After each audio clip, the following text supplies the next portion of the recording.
കാലത്ത് ഓപ്പൺ സർജറിയിൽ നിന്നും കീഹോൾ സർജറിയിലേക്ക് കടന്നപ്പോൾ അതൊരു വിപ്ലവകരമായ മാറ്റങ്ങളായിരുന്നു. അതിൽ നിന്ന് അടുത്ത ലെവലിലേക്കാണ് നമ്മളിപ്പോൾ പോകുന്നത്, റോബോട്ടിക് സർജറി. ആർട്ടിഫിഷ്യൽ ഇൻ്റലിജൻസിൻ്റെ സഹായത്തോടെ റോബോട്ടിക് സർജറിയാണ് ഇപ്പം നമുക്ക് അവൈലബിൾ ആയിട്ടുള്ളത്. കീഹോൾ സർജറി ഉള്ളപ്പോൾ എന്തിനാണ് റോബോട്ടിക് സർജറി എന്ന് ചോദിച്ചാൽ, കീഹോൾ സർജറിയിൽ ഉണ്ടാകുന്ന ഒരുപാട് പരിമിതികൾ റോബോട്ടിക് സർജറിയിൽ നമുക്ക് കവർ ചെയ്യാൻ പറ്റും. കീഹോൾ സർജറിയിൽ നമുക്ക് മൂവ്മെൻറ്റ് ഒരുപാട് റെസ്ട്രിക്റ്റഡ് ആണ്. പക്ഷേ റോബോട്ടിക് സർജറിയിൽ ഓപ്പൺ സർജറിയുടെ അതേ രീതിയിലുള്ള കൈയുടെ മൂവ്മെൻറ്റ്സും അതേ പ്രിസിഷനിലും നമുക്ക് റോബോട്ടിക്കിൽ ചെയ്യാൻ പറ്റും. ഉദാഹരണത്തിന് നമുക്ക് ഹെർണിയയുടെ സർജറി പറയാം. ഹെർണിയ സർജറി ഓപ്പൺ സർജറി ആയാലും കീഹോൾ സർജറി ആയാലും നമുക്ക് ഒരുപാട് പരിമിതികളുണ്ട്. ആ പരിമിതികളെല്ലാം റോബോട്ടിക് സർജറിയിൽ നമുക്ക് കവർ ചെയ്യാൻ പറ്റും.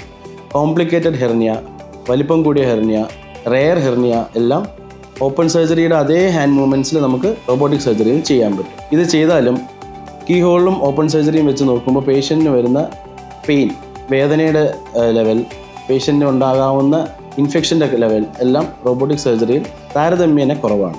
അതുകൊണ്ട് തന്നെ പേഷ്യൻ്റെ റിക്കവറി പെട്ടെന്നായിരിക്കും, ഡിസ്ചാർജ് നേരത്തെ ആയിരിക്കും.